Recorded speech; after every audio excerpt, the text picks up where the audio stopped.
So 2024 ended about 2 weeks ago, and I released a post on my Instagram detailing the top 10 minifigures that I've collected over the last year.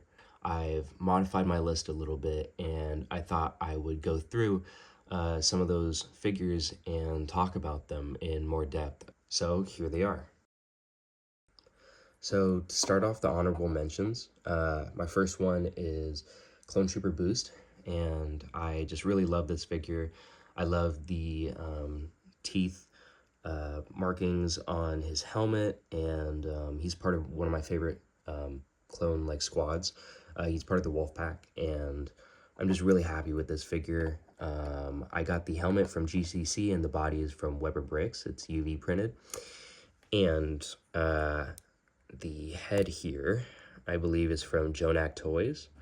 All the blasters I'm showcasing are mostly from Melnick Edits and GCC. You can find them on Instagram. And my next figure on the list is Clone Captain Hauser. He's from the Bad Batch animated series, and I've just really loved his unique turquoise color scheme.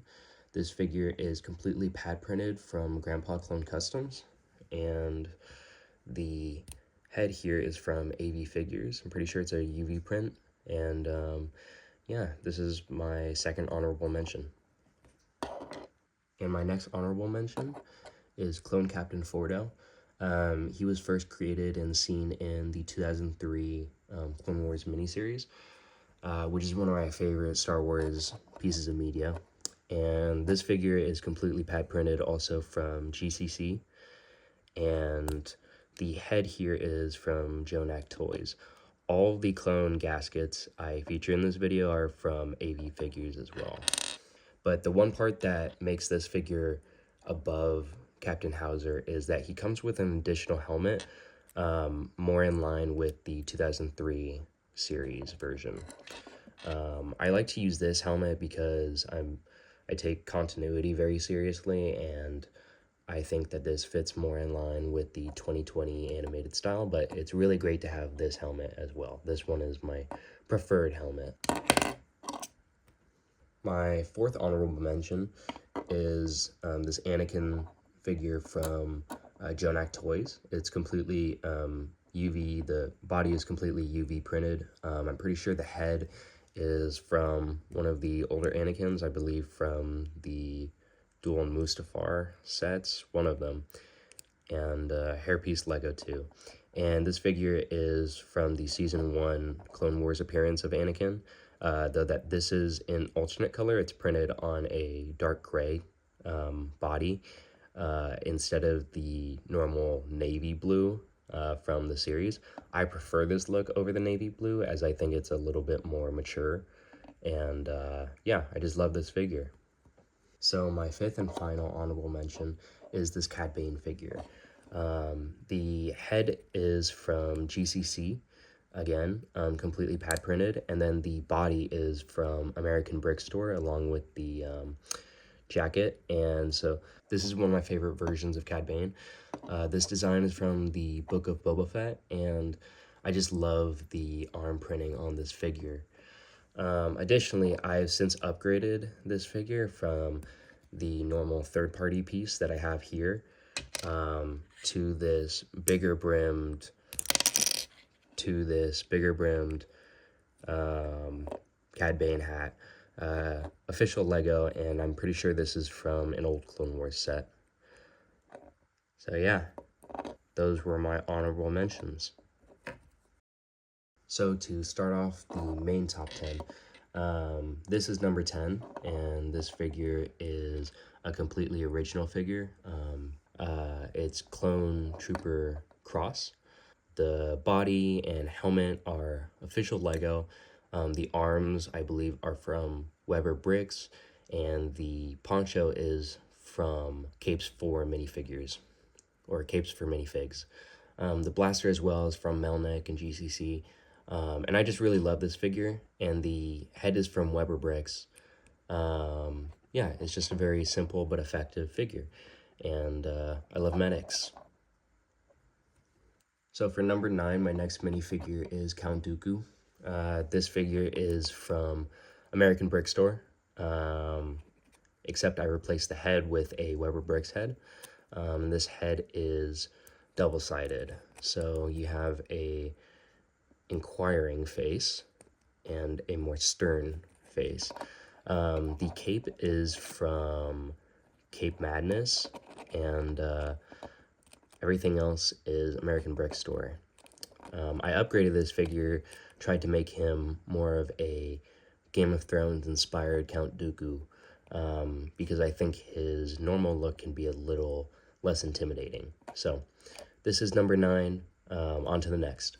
So for number 8, I have Clone Commander Wolf. This wolf, the helmet is from GCC, completely pad printed, but the body is UV printed from Weber Bricks. And it was very hard for me to get a hold of this figure. At the time, the helmet was sold out almost everywhere, and you could not find a full wolf figure anywhere for anything less than about $80. So I ended up getting this UV printed body to finish out the figure, and he's become one of my favorites. The head is also from Weber Bricks, and I upgrade him with this haircut.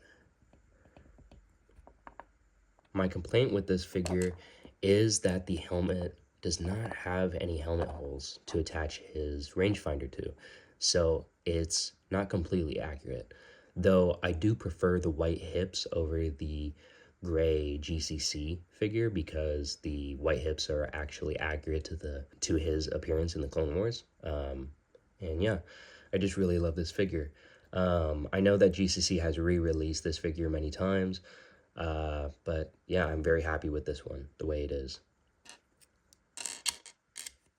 So for number 7, this is my mall minifigure, and this body is from American Brick Store, and I was just really happy with this figure when it was very hard for me to find a shirtless mall design, because I'm really inspired by his appearance in the comics before The Phantom Menace. I have one of the old comics, and I read it as a kid. So this figure is really awesome to me. I love the arm printing, and I really especially love this skirt piece. The head is official Lego, so I placed that on top of the body. And not much else to this figure. He's very cool, and yeah. Next, I have General Grievous. This figure is kind of hard to show off because of its size, but this figure is an original design. It's inspired by another creator on Instagram. I can't remember his name, but I will link his design down in the description. And this figure I upgraded with a custom cape from Cape Madness, and the body is a complete upgrade from his normal body. This is not actually the official General Grievous pieces. This is from American Brick Store, just because I cannot afford to buy some of the resale prices for some of these figures.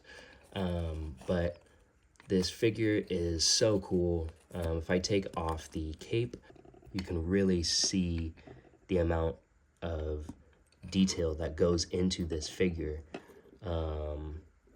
As you can see, very detailed. This figure has so many points of articulation. The arms bend this way. The shoulders and back shoulder blades move up and down. You can move the shoulders around like this, but the head can turn. The hips turn as well. You can move the pelvis and each leg. This figure is just so impressive, and one of my favorite designs of any mock or minifigure I have done this year. Just super cool, and yeah, I'm really happy with this figure. So after Grievous, I have Anakin Skywalker from his episode 2 appearance. This one's actually modified to be closer to his 2003 appearance with his robotic arm. There's not much to this figure. It's all official Lego, and I recently showed him off in my last video for my Yavin 4 mock, so if you haven't seen that already, go check it out. This figure has two heads, angry and normal, and it was just very hard for me to get a hold of, and I'm so happy that I have him now. So yeah. After Anakin, I have this Solid Snake minifigure from Orbital Minifigs. This is my first and only non-Star Wars minifigure on this list. But I'm a big fan of the Metal Gear Solid franchise, and this figure is just so awesome. It's obviously inspired by Snake's Fortnite appearance, which is a mashup of many different Snake appearances. So it's mainly based on his MGS2 design, except in MGS2 he has stubble instead of a full beard. So you could argue that it's a little inaccurate, but I really love this figure, and I love the SOCOM pistol that he comes with. And yeah, I got this alternate color, this pink color, and I nicknamed this guy Saucy Snake. So pretty awesome figure. I love the hairpiece, and great pad printing. Just really awesome figure. So now getting into the top three, I have this Rear Admiral Thrawn figure, this Republic Admiral Thrawn figure, and this figure is completely UV printed from Jonak Toys, and I am just so happy with this figure. The quality is amazing, especially for a UV print. You know, I may not have the eyes for it, but I really do believe that this one is hard to tell from pad printed quality. And he normally comes with this torso, which is his first Imperial appearance in Tales of the Empire. I replaced it with this Rear Admiral figure so I could create my own pre-Empire Thrawn. And I have to say, this figure is just amazing. I love looking at this figure. So cool. So yeah, thank you, Jonak Toys. So my second favorite figure of 2024 is this Ahsoka figure. I actually picked this figure up from the 2024 Advent calendar. As you can see, this figure is actually her Ahsoka series appearance. Though I love her ninja inspired outfit, and I just think this figure is so cool. All I did to upgrade this figure was adding this Capes for Minifigures cape. I believe it's from Harry Potter, and this figure has two faces, an angry and a normal smiling face. I also took one of her bigger Leku pieces from, I believe, her Season 7 appearance in the Clone Wars. And this is my version of Ahsoka. And yeah, just really love this figure. It's very simple but effective.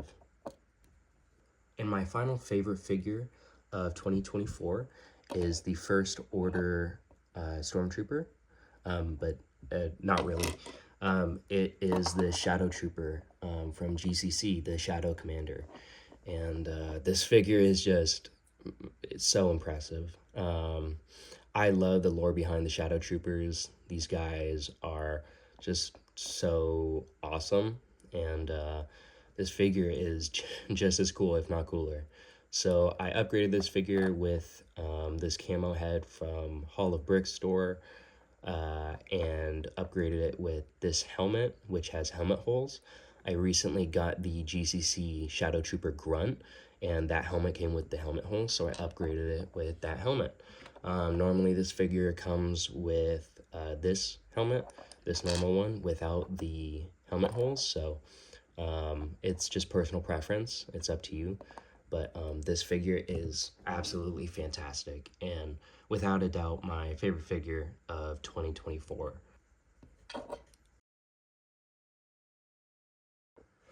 So getting